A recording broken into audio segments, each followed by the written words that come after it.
Hello, everyone. Welcome to year 11 of Console Room.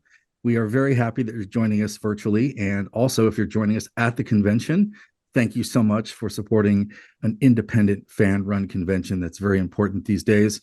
And this convention is a doozy. So thank you for checking it out and supporting it. This is the Seventh Doctor 101 panel. My name is Rob Levy. I am going to be moderating this today. And a quick warning, if you've not seen any of the Seventh Doctor run, we will be talking about his episodes and his time on the show. We will do our best not to ruin the endings of episodes. But we do want to make that known that we might be talking about some, timey-wimey stuff that may disappoint you. So I'm going to have my panelists introduce themselves to you. And we're going to start with Gordon. How are you, Gordon? I'm good. My name is Gordon Dymowski.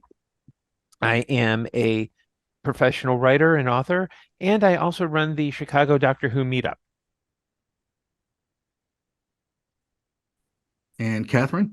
Oh, I'm Kathryn Sullivan. I write middle grade science fiction and fantasy. I've also got essays in Children of Time, Companions to Doctor Who, and the new release, which is Outside In Regenerated, which some of my other panelists are on. I'm in that too. And I think Gordon is. Yeah, I'm in that too. Yeah. And last but certainly not least, hello, Gabriela. Hi, my name is Gabriela Santiago. I'm a writer with short fiction published in Clark's World, Lightspeed, Strange Horizons, and a few other places. And I've just been a big Doctor Who fan since the early 2000s. So I guess we should jump right in to the Seventh Doctor era. And I guess we'll start sort of, when did you each discover the Seventh Doctor and your initial thoughts? Because for a lot of people, coming right out of Colin Baker to Sylvester McCoy was almost as jarring as coming out of Peter Davison into Colin Baker, right? So I guess, and we can start with you, Gabriela. Can you kind of just discuss how the Seventh Doctor came into your world of fandom? Yeah, so I had a very timey-wimey Doctor Who experience. I started with New Who, which I watched mostly in order. Then I started getting DVDs of Classic Who and Sarah Jane Adventures from Netflix out of order, basically just what they had at the time. But by the time I got to the Seventh Doctor, I think I was mostly watching the videos online in an undisclosed location. So I did watch him mostly, I think, in order. And yeah, I knew he was going to be different than Colin Baker, but it was really fun to see his take on the character and see it evolve from that kind of initial clowning malapropism to some of his more dark side while still retaining some of the adorableness that he began with. And Kathryn, we'd like you to jump in here. I'm a classic fan, so I was watching it on PBS. Now, I was lucky in that I had two PBS channels, the Twin Cities and La Crosse, Wisconsin, and they were showing things out of order. Unfortunately, and I don't remember back in the dim races of time, I don't remember which one didn't get the episodes until way after, and another one only got it during pledge breaks. Ugh. So the pledge drives means that you got a clump and then it stopped while they tried to sell the show and got another clump.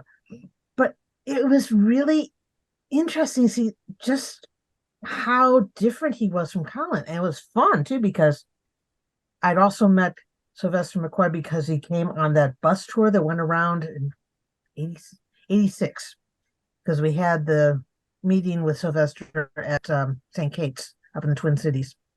So we actually met him before his episodes aired, which was fun because he was trying to say what his character was going to be and then actually see the episodes. But again, it was the whole idea of the amnesia that you always get with every regeneration, and just the way he reacted with always playing the spoons, which is always kind of fun. Like, what is he doing? So it was just a nice, whimsical take on the Doctor. And then as we went along, we discovered, okay, this is a little dark side to the Doctor, which was, again, interesting take. Yeah, for me, in St. Louis, we saw a little PBS trailer. I think he was in Champaign before he even was on TV in America. They're like, "Hello, I'm Sylvester McCoy. I'm the new Doctor Who." So we heard what he sounded like, but we never saw him.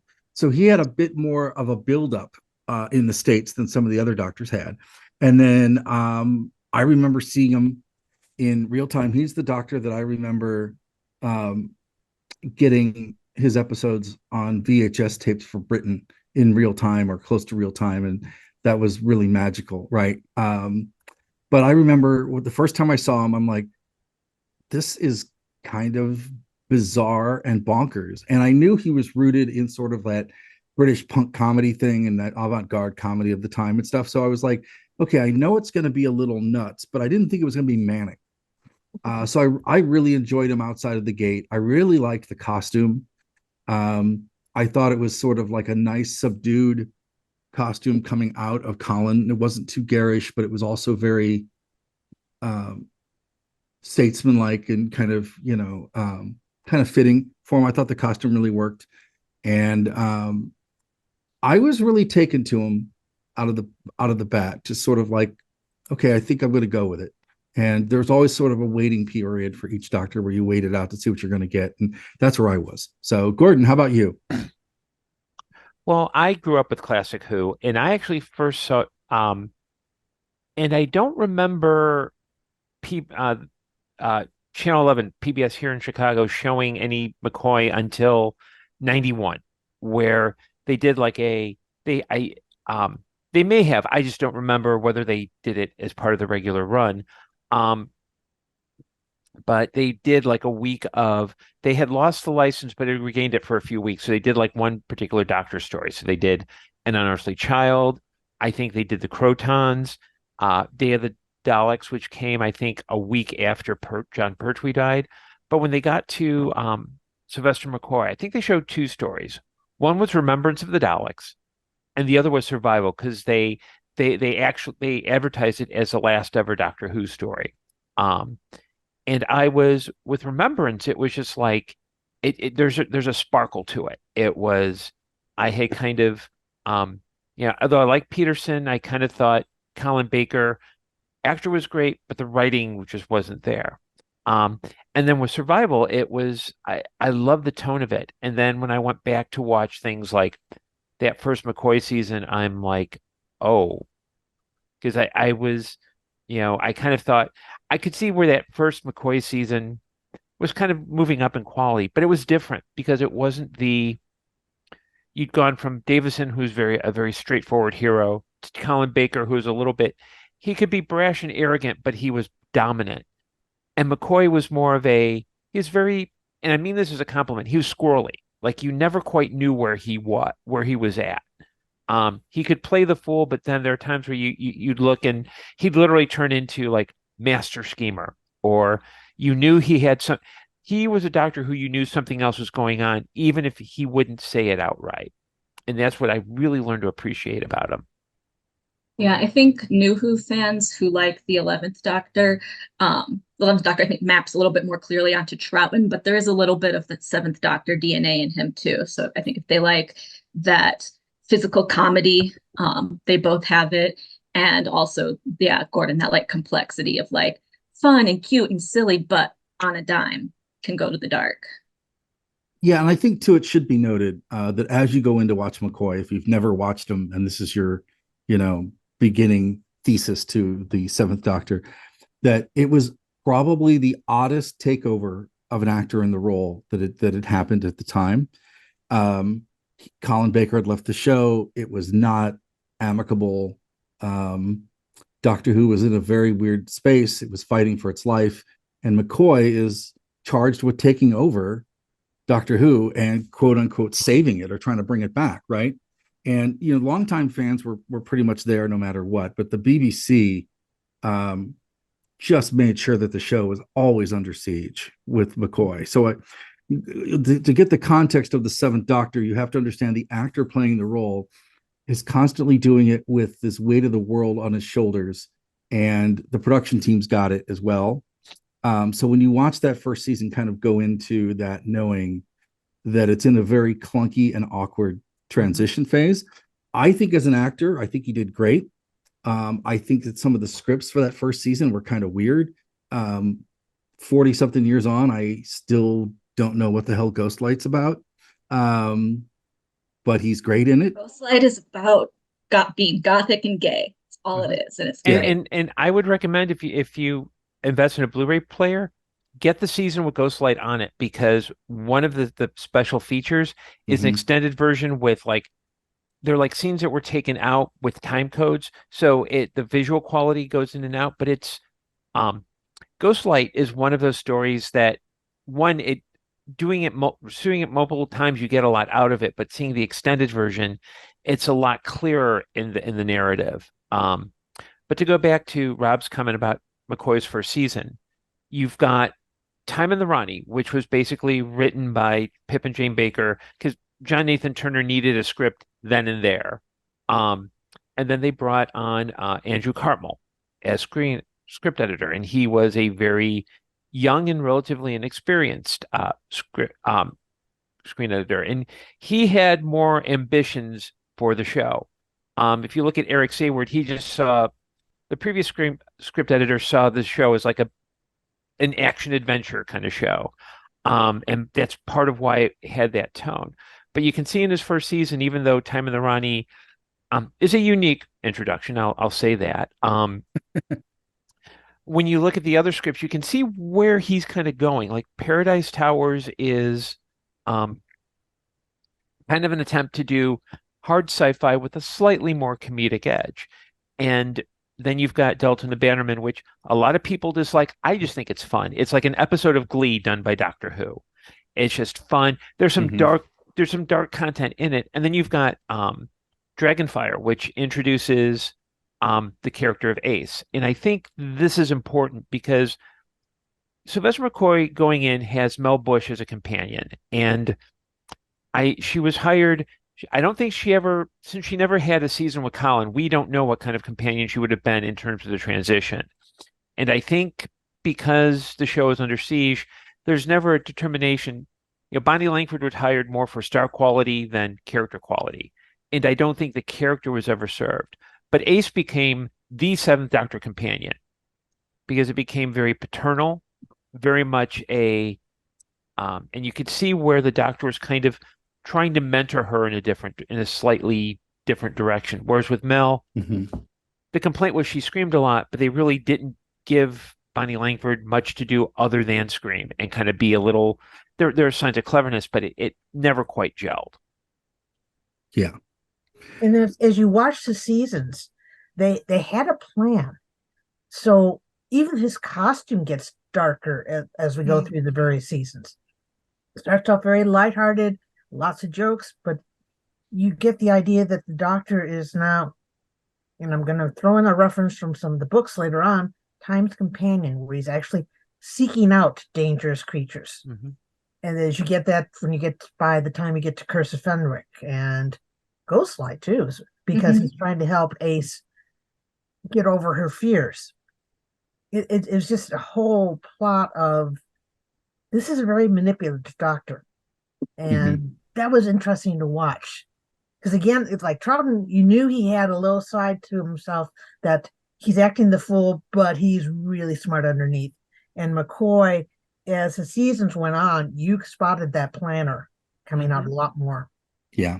Yeah. And you see also along with that, the trend towards a more narrative thread connecting episodes, which hadn't been done a lot in Doctor Who before. We see stuff coming back from previous episodes, like the chessboard that comes back in Curse of Fenric, and you realize, oh, that was a little hint. And I enjoy the first season. The writing's a little bit uneven, but I am a Paradise Towers truther. Paradise Towers is great. I will hear nothing said against it. But then the next season, just the relationship with Ace and how complicated it is, because it is very wholesome and sweet and mentoring, but there's also that undercurrent of manipulativeness that finds its culmination in the Curse of Fenric, and that I think we see the after effects of when she comes back in Power of the Doctor, that it's a complicated relationship because they're both complicated characters in their own ways. And I think that's what really drives a lot of people's love for that era. And one of the, go ahead. I was about to say the other good thing is that with Andrew Cartmel, he wanted the stories to be about something, because he had felt that the Doctor had been very underpowered and very much like, okay, we knew too much about him.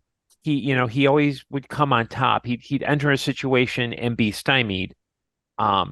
Whereas I think with McCoy, now I just lost my train of thought. But yeah, with Cartmel, the stories either had political implications or they were linked into the idea of the Doctor being much more mysterious, much more.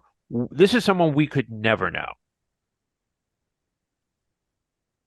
And I think the settings of the stories reflect that often as well, with the Happiness Patrol, Ghost Light.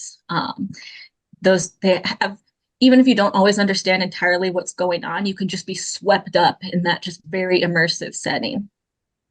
Yeah, and I think one of the interesting things about his era too is the Colin Baker season before that was very much a drama and very angsty, and it was still sci-fi, but it was sci-fi in the context more of a drama than it was full-on sci-fi. McCoy, we are seeing some really good elements of fantasy put in with Dragonfire, Ghostlight, some of the other stuff later. Battlefield, you see a lot of elements of fantasy coming into that as well.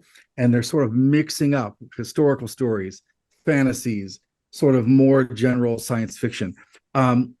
I get the impression that at the beginning of the McCoy era, it is very much them trying to figure out what they're going to do. And then they figure out what works, and we hit the ground running later, and we get the Darker Doctor, which sadly we did not get more of. But I don't want to dismiss that first season where he's really whimsical and kind of silly in many ways, because I think that is probably some of the most interesting and daring writing for the show. Like, I love just how Paradise Towers is still very political, much like a Colin story, and Happiness Patrol is just bonkers. It's fantastically silly, right? But it's also got some weird elements of camp stuff, but also a little bit of fantasy put in there too as well, right? So and a lot of politics. And a lot of politics, yeah. And you get that based on Margaret Thatcher. Yeah, you get that right at the beginning with him, but you're still getting some elements of other things. And I just wanted to sort of talk about the evolution of his stories for, in the context of like sci-fi, drama, fantasy. How do we think that they mix the different styles? Because he does this more in his era than they had done previously, probably since the Tom Baker run, where you get a pretty good mix of things. So I just wanted to have you guys comment on that. Well, I think part of it was just because Cartmel was relatively young, and he was part of that whole kind of he would have been the same generation as the whole alternative comedy movement. He's bringing in ideas that I think most other script editors would not have brought in, because a lot of them tended to be kind of part of the BBC hierarchy. I mean, Paradise Towers, and Cartmel has admitted this, and so has the writer, was kind of a riff on J.G. Ballard's High Rise. And J.G. Ballard is a very hardcore science fiction writer.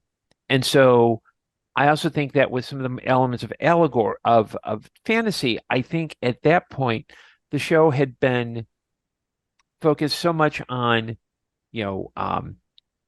action. It's not really science fiction, but like under Eric Sayward, it was much more of a straightforward adventure show. You had the tropes of the knight errant, the guy who needed to earn his honor, guns, and nothing wrong with that. But I think with Cartmel, he kind of saw that there's a potential here. And when you look at that first season, even though some would argue it's widely uneven, I'd say if you take Time in the Rani out of it, you've got a script editor who's like, I want to see if these things can work. So like Paradise Towers is, can we inject J.G. Ballard? It can work. Delton the Bannerman is like, can we be fun and rompy, but have a really dark undertone? It works. And Dragonfire mixes elements of fantasy, and it works really well. So by the time you get to Remembrance of the Daleks, it feels like there's, you see the relationship between the Seventh Doctor and Ace, and she just joins at the end of Dragonfire. It's only one season apart. You could assume that there's like 2 or 3 imaginary seasons where they're working out the tough parts of the relationship. And I think Cartmel was very smart to start thinking less in terms of this is a science fiction show and more, this is a show where we can be very literary if we choose to be. And I think that injection of fantasy works because they managed to take it. And, I don't think, I think if we talk about the Seventh Doctor, we should mention the Cartmel master plan, where Cartmel had, it wasn't this Yeah, I was going to document. get to that, but we could jump in right now. Yeah. And it was this idea that the Doctor was somehow involved in the old times on Gallifrey, that he is the reincarnation of this mysterious figure. And it was never meant to be like, there's never going to be a big revelation where, oh, hey, I'm really this other guy. There's not going to be a surprise reveal. It was going to inform the storytelling. And I think the idea of someone of a lead character who is so mysterious that we think he may have been this historical figure we don't know. I think that gives this era a particular edge because it suggests that it really makes Ace the audience identification character in a way that I don't think other companions were in the past.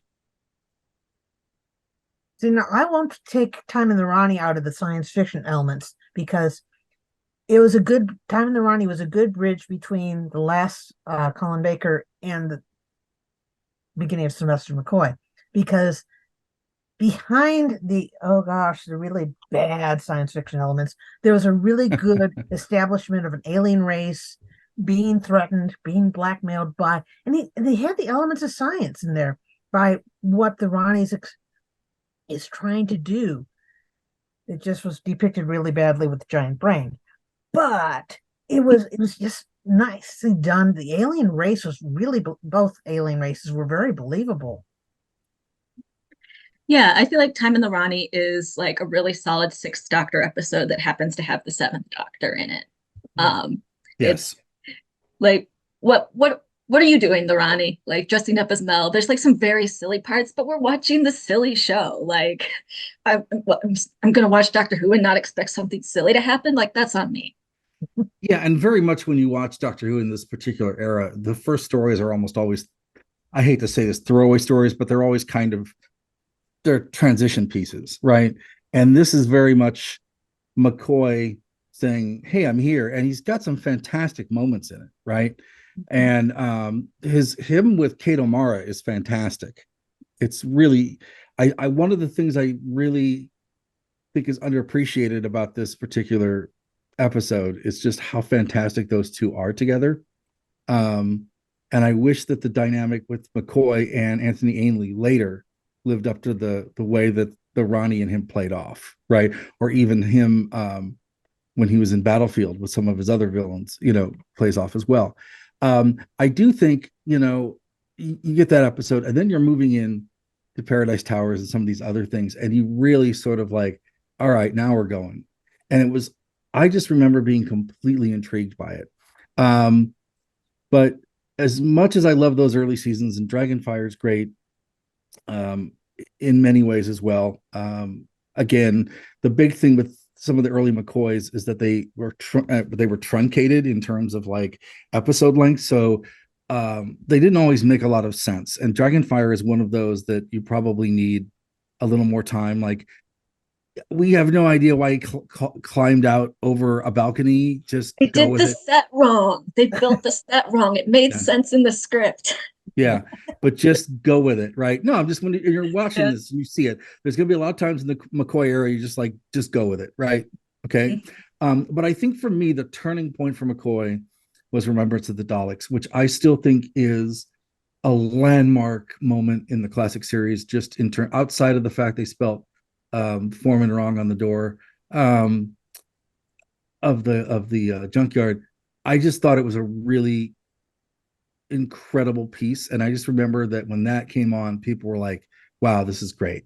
So I kind of want to talk about that one because I think everybody's got their favorites, but I think it's arguably sort of this launching point for when people say, what are McCoy's sort of like moments as the Doctor? And I think that is one of them.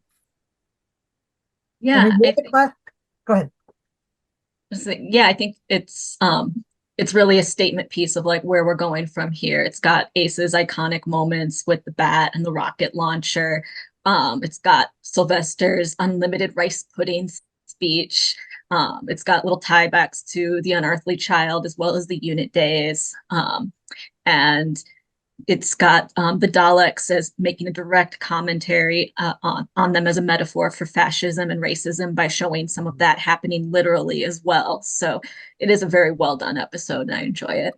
Yeah, and the irony is that that episode kicked off the 25th anniversary of Doctor Who, but it's not the official anniversary episode. That would be Silver Nemesis, which is almost the exact same story, because you've got Nazis, the Cybermen are involved. There's an ancient thing from Gallifrey. In fact, Ace and Silver Nemesis even says to the Doctor, "Oh, you're going to sort out the Cybermen like you did the Daleks," and the Doctor's like, "Yep." But yeah, Remembrance is just it's striking because yes, it hits all the familiar beats, and if it were made now, we would use the term fan service, but it's using all that lore in a way that is not only tells a straightforward story, but it recontextualizes the Doctor. Because then, they were, he's talking to Ace about there were, the Hand of Omega was this thing that manipulates stars, and didn't we have trouble with the prototype? They. So it's got that, we learn, and if anyone has the DVD, anyone has it on DVD, watch the first episode of An Unearthly Child, which you can't do on Tubi or on the BBC. But if you can get a hold of that and watch Remembrance of the Daleks, it's very interesting to look at how it all kind of seems to fit together. Yeah, and it was great because it was a really beautiful callback to the original couple years of the show. It has an atmosphere to it, though, that very much you feel the Cold War angst. You feel like, you had alluded to sort of the elements of fascism and things. You really feel that. Whereas I think Silver Nemesis, it almost kind of feels like a Pertwee unit story in many ways, right? Mm-hmm. Silver Nemesis to me feels like a throwaway John Pertwee story with the Cybermen we never got, right? But I think that is kind of the other bookend for Remembrance as well. And of course, Remembrance has that nice little moment as she's turning away from the TV set and they're announcing the show. Which is really cute. And there's a lovely scene in the diner with the actor who would later play, I think, the butler on Fresh Prince of Bel-Air, where he's talking about, every great decision creates ripples. We never see that before that point, I don't think we ever saw. The only other time it came up was with Tom Baker with the "Have I the Right?" And I think that was not only a nice callback, but it also shows the weight of the Doctor's morality. That this is a character who doesn't just go, Colin Baker's Doctor might have been we're going to do whatever's right no matter what happens. The Seventh Doctor's more like, hey, I'm about to do something serious. Is this something that I can, is this okay? And of course the counter person, before he goes off to meet Will Smith, says, "Oh, it's just better to get on with it." And at the end, and I know a lot of people are still in odds with what actually happens, what the Doctor actually does to the Daleks with the Hand of Omega. Yeah, the other thing too we should touch upon is so much of the stuff in that sort of last season of McCoy really lays a lot of groundwork for the new series, which is why so many people who love New Who really sort of gravitate to that era. Mm-hmm. So this is where I put Gabriela on the spot, because you mentioned that you started with New Who and worked back. Mm-hmm. When you got to McCoy, did certain aspects of it, when you watch what he's doing with the Daleks, what he's doing with the Hand of Omega, what he's doing with Silver Nemesis and Battlefield and Fenric, do you kind of see the blueprints as somebody that came to it backwards, sort of? Did you see the blueprints for some of the stuff we'd see with Eccleston and Tennant and things later? Yeah, I mean, I think if you go back, we can see the DNA all through there. We're talking about actors and writers who've grown up watching the classic series in most cases, so they're bringing parts of their favorite elements forward. But just in what Gordon was just talking about, I think you see part of the blueprint for the David Tennant giving the baddies like one chance one chance to back away, and then the ruthlessness, the hammer comes down. So yeah, I think we see a lot of that, and we see a little bit of Ace and Rose. And yeah, there's definitely the DNA is strong. And I see some of Matt Smith in sort of how there's this weight that he's carrying around. We don't really know why, what, or where. It's kind of interesting. And, you know, people forget at a time when we look back at the Timeless Child and freak out, right? People saw this McCoy era and they were freaking out. So the big thing to understand when you come to Sylvester McCoy for the first time is that you are watching something sort of upon hindsight, but that in real time really, really caused some consternation with fans and things they were doing. And I think that's a kind of a nice context to watch him in. Yeah, I think the eternal tension with the character of the Doctor is trying to keep him balanced between ancient eldritch being of unimaginable power and just a complete dork. And you can't go too far to the other side. You just got to keep it perfectly in balance. And some people feel like Cartmel Master Plan or Chibnall's Timeless Child goes too far to the making them too special side. So you know, it's a tricky balance, but it's interesting either way. I mean, in Battlefield, we had the hints of the Doctor had been a wizard at one time. The one No, he will be a wizard at some point because it's all about his future self. Play wobbly. Yeah. Tiny. Yes. And the thing that with Battlefield is not, a lot of people are kind of mad about it. I love Battlefield because of two things. One, it hints that the Doctor will be Merlin at some point, but metaphorically, Brigadier Lefford Stewart is King Arthur. When you think about it, you know, he's the guy who comes up at, you know, and he's always been King Arthur. So I love that lovely, it's a lovely kind of symmetry.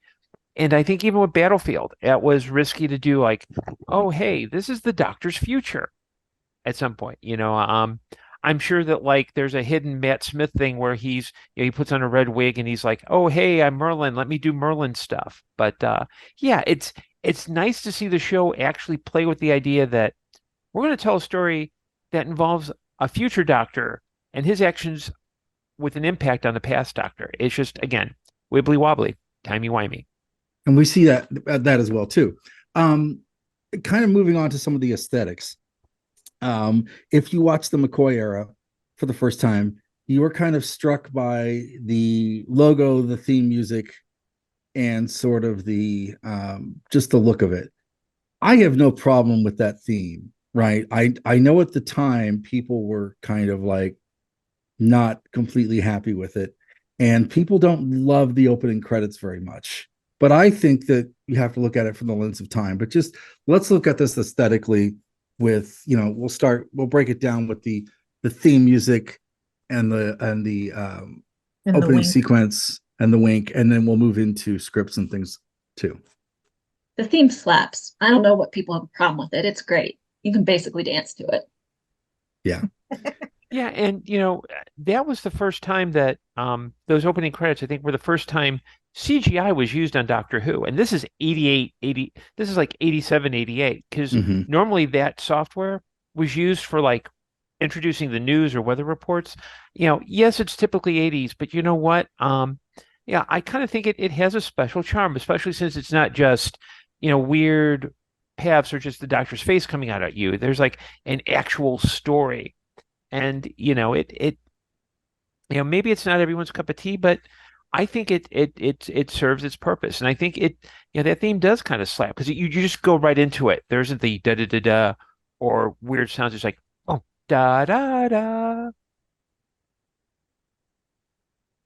Yeah, I think too that it does a really nice job of framing him too, because it's very much a separation from what it was before. It was very much a chance for the production team to resonate with a younger audience. They are very much trying to make the show younger, and it is very much a clean break from what we got before. I think it's the first time that the theme was really overtly synthesizer-y as opposed to more elements of classical. And even sometimes it was hard to see the credits because you got the Starfield stuff behind you in that too, right? But it kind of starts with like this like explosion, and so it's very visually popping and wants kids to it. And I think it frames his doctor well. Um, are you happy upon hindsight with how the scripts came out and what Sylvester McCoy was given to work with?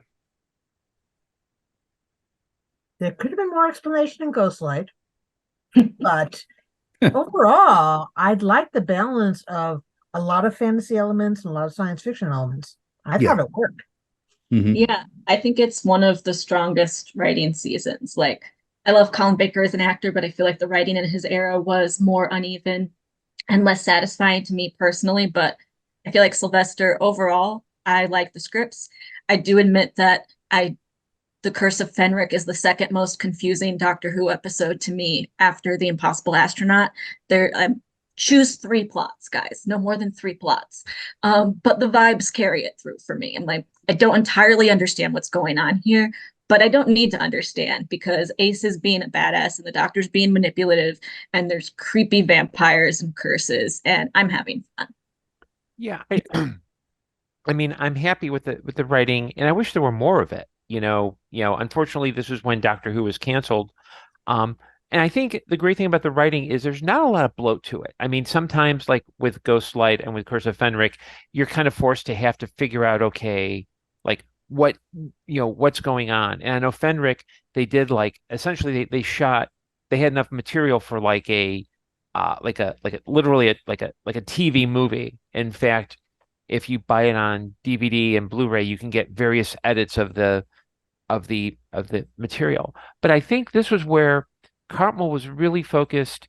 As much as we talk about the Cartmel master plan, a lot of the writing is just very straightforward. There's only really 2 episodes that I don't think work. One is Time in the Ronnie, and that's a transitional episode where okay, I can leave it be.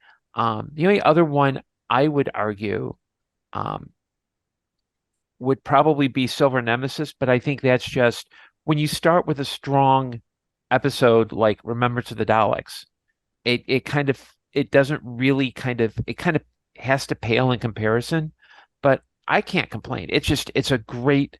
I used to be kind of meh about the McCoy era, but a lot of it was just it always felt unfinished because it was canceled, and I always felt like I needed 1 or 2 more seasons to kind of say like, yeah, I can really appreciate it. But for what we got, there's a lot of growth in these 3 years, and I think that's why I think a lot of Who fans wish there were more, like me, wish there were more Sylvester McCoy, because this was just you saw the show going up in quality, and then it shut down.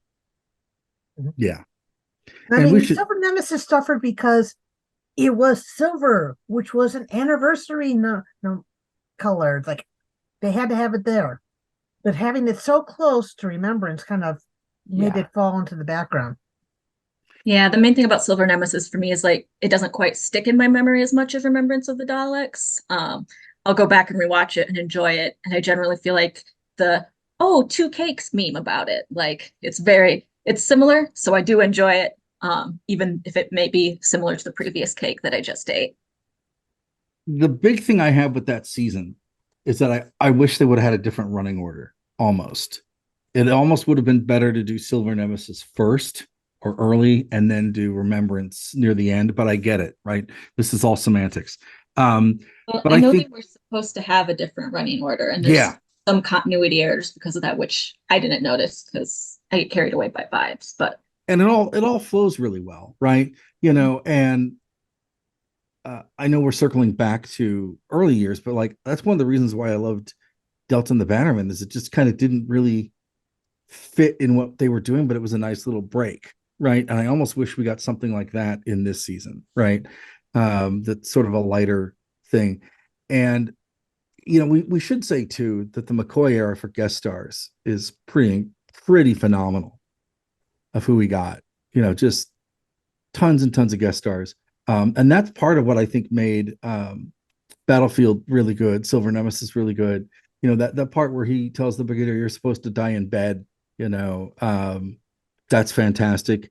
then you get these little throwaway moments in Silver Nemesis where you're like, what is he doing? And you've got these guest stars that are coming on the show that feel like they've been with the program in that universe for a very long time. The older guy, that's the older Nazi guy in Silver Nemesis with the white hair, I forget his name. He's fantastic in it, right? So the guest stars too really make it as well. And I think that you feel a pinnacle of everything going. And I guess this leads us to Survival. Which, boy, I sure wish Doctor Who had a better way out. But I love that quote at the end where they're walking off into the sunset and it's like, we have work to do. Which they added later. Yeah. Which I really loved. Mm-hmm. Yeah, that's a beautiful end. Some parts of that episode are silly, like the cat makeup is not good. I don't Midge in his sunglasses is very not intimidating. But again, they do such a great job with creating the feel of that other world. There's still this feeling of real unearthliness, the master fighting with his cat side, Ace being seduced by that call to violence that you see that she's had throughout her tenure, struggling to find like who she is and wanting to lash out with all the anger at all she's suffered. The lesbian subtext that Rona Munro put in there. There are really strong elements of that one. Yeah, and the really interesting thing is Survival was not the last episode filmed. The last episode filmed was Ghostlight. But yeah, I think Survival, again, the cat makeup, they actually wanted it. I think they originally wanted it just to be like pointy ears and fangs, and that's it. But I guess that's what Rona imagined. Yeah, but I guess JNT was like, Cats was big, let's make them. But I do think there's I think it may not be the best ending story, but I think it kind of really sums up the ethos of Doctor Who, because you've got, everything Gabriela said, plus you've got the Master being used in a very interesting way, because he's not just, oh, I'm evil for evil's sake. And a lot of times Ainley's Master was like, okay, we need a bad guy. Yeah, let's just throw him in, put the beard on him, put him in. Here we know he's not necessarily on the side of good, but he's struggling with that kind of inner stuff. And there's that great scene where he and McCoy are fighting not just on the planet, but that the planet's influence. And McCoy says, if we fight like animals, we'll die like animals. And I think as a way to kind of sum up Doctor Who's ethos about, it's the equivalent of the later Peter Capaldi speech about we do it because it's kind, except Capaldi's coming at it from a much more positive and empathic way. This is coming from a more 80s kind of, we can't live like this, we got to be better kind of way. Yeah, I think that's a great summary too as well. So if people are interested in the McCoy era and would like to watch it, it's on Tubi. And you can watch all of his run on Tubi. And if you're intrigued or you want to revisit, the DVDs are fantastic. The McCoy era has really benefited from the DVDs because they've been able to put lots of extras and cool things in there as well. And like Colin Baker, the McCoy audio and run has been pretty impressive. And his book series that they did during the hiatus that they did were also really good. Years. Yeah. And if you choose to go to the audios, check out Big Finish's Lost Stories, because they actually did when Doctor Who was canceled, the team was working on a hypothetical fourth McCoy season, and they've kind of taken those ideas, turned them into scripts, and released them as audios, and those are a really good continuation of the McCoy era. Yeah. And I guess we should sort of, as we wind down, talk about the transition from McCoy to McGann, and he's in the TV movie, right? Mm-hmm. I really loved the McCoy sort of parts of the TV movie. I wish we had more of them. But I thought it was very bittersweet and melancholy. And I thought for someone who had been away from the role for a while, that he kind of came back to it and was almost didn't miss a beat. But I thought that the McCoy parts of the TV movie sort of fell in line with his last season. But now, in hindsight, they also fall in line with that Big Finish season as well. So I think that's interesting. But I just kind of feel with his regeneration and his ending, it's so sad. It's like I I mean, at thought least he didn't fall off an exercise bike. yeah, but I just wanted him to get a more of a thing, Yeah, you instead would of just think, walking out of the TARDIS and getting shot. yeah, especially since if the Seventh Doctor is always like 3 steps ahead, you think he'd turn on the monitor and go, "Oh, look, there are guys with guns outside. Maybe I should be careful." Yeah. So that to me was kind of the bummer, right? Yeah. So I guess we can summarize the McCoy era. It kind of starts off with a whimper, kind of ends with a whimper, but boy, the stuff in the middle is quite an adventure and quite a ride, right? And I also think too that if you're coming to McCoy early and fresh, boy, is Ace going to be a revelation for you as well. I think it's one of the best Doctor companion tandems that we got in the classic series, and it was kind of unexpected. I don't think they really thought when they cast Sophie Aldred that the dynamic with those two was gonna be that great. I think that really just that happened organically, which I loved. Yeah. So The whole professor mentor vibe comes so well. yeah. And I mean, going back to the what they called stunt casting back in the day, that was not approved very much by a lot of the fans. But when you go back and look at by hindsight, like the actors they got were really good. And as you were saying, they actually felt like they were part of that universe. So as we wind down our introduction to Sylvester McCoy and the Seventh Doctor era, I guess each of you could just sort of talk about what is your one takeaway that you would encourage other people who are approaching the Seventh Doctor for the first time. And we've always started with Gabriela, so we'll start with Gordon this time. I think one takeaway I would suggest is that the Seventh Doctor, if you're looking for a precursor to what you like in New Who, watch this era, because it lays out at least some of the thinking in terms of companion arc, in terms of the character of the Doctor. This is one that, I would really highly recommend you check out. And Kathryn? Basically what Gordon said, if you're looking for the manipulative Doctor, don't be put off by the first season of McCoy, because he goes into that, and it's hidden a lot in this first season, but it comes out so much. And again, pay attention to the fact that this costume changes. We're getting the Doctor getting darker all the way through. Yeah, if you ever don't like Doctor Who, just wait a minute. It'll change. But yeah, it's a great era. I think people really enjoy it. It really warmed my heart last year to see some of the New Who fans watching Curse of Fenric with Sophie Aldrich and gasping at the hemivores, and just really enjoying it. So I think give it a shot. Yeah, and I think the other thing to remember too is that look at it as a moment in time when Doctor Who was, fighting for its life, and everyone was pouring their heart and soul into the show. It's a masterclass in performing with McCoy, right? And it's fantastic. We also didn't mention Greatest Show in the Galaxy too, which we should do very briefly before we go.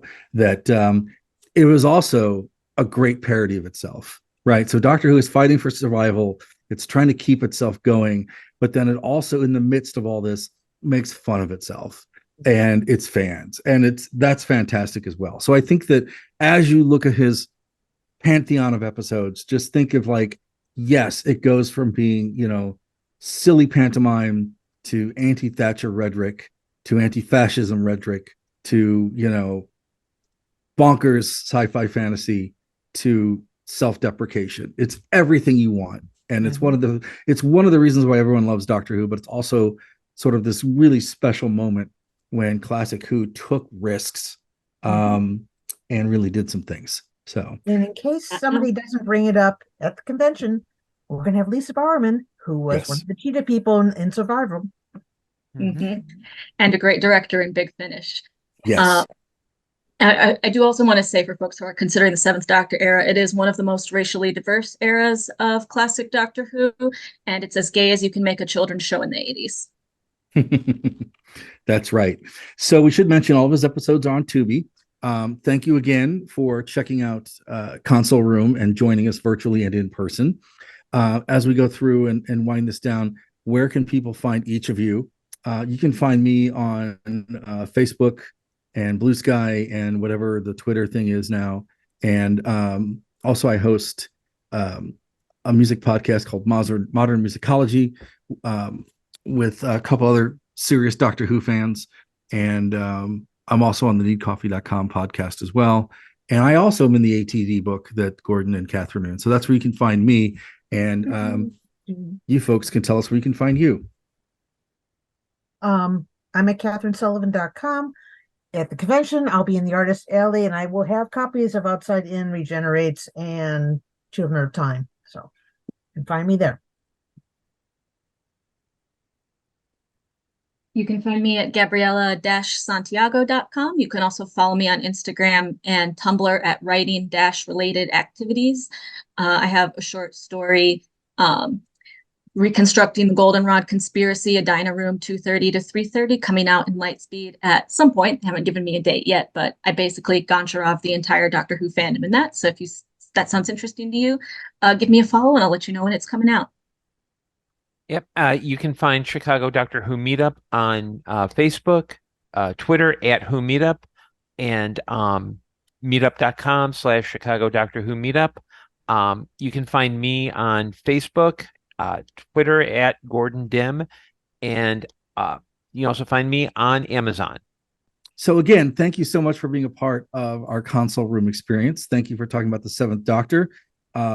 Please discover the Seventh Doctor. Please, say hi to our Seventh Doctor guests here at the convention, and listen to the rest of our panels that we're doing virtually. They're pretty fantastic with a bunch of really great people doing them. And yeah, thank you so much for checking us out and being a part of this.